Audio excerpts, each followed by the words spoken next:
17 বছর মানুষ আপনাদেরকে রাজপথে দেখতে পায় না। এখনো রয়ে গেছে পত্রিকাগুলো, বিগত 17 বছর পত্রিকাগুলো রয়ে গেছে। ফের করুন পত্রিকাগুলো, পত্রিকার পাতায় এখনো ছবি আছে কিভাবে আমার দলের বাংলাদেশ জাতীয়তাবাদী দলের বিএনপি নেতা কর্মীরা কিভাবে অত্যাচারিত হয়েছে, কিভাবে নির্যাতিত হয়েছে, কিভাবে গুলগুলের শিকার হয়েছে, কিভাবে কারাবরণ করেছে, কি বক্তব্য তারা দিয়েছে, সেই সবগুলো এখনো পত্রিকার পাতায় রয়ে গেছে কম বেশি।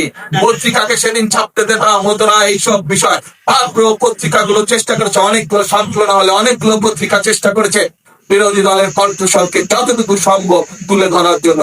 কিন্তু সেইখানে আমরা আজকে যারা বড় বড় কথা বলছে তাদের কোনো কথা সেখানে দেখিনি আমরা। কাজেই বাংলাদেশের মানুষের মন অনেক বড়। ভুল অতীতে করেছে, 71 সালে ভুল করেছেন, 86 সালে ভুল করেছেন, 96 সালে ভুল করেছে, 2026 সালে এসব মানুষকে বিভ্রান্তি করে কি কি সব টিকিট বিক্রি করেছে।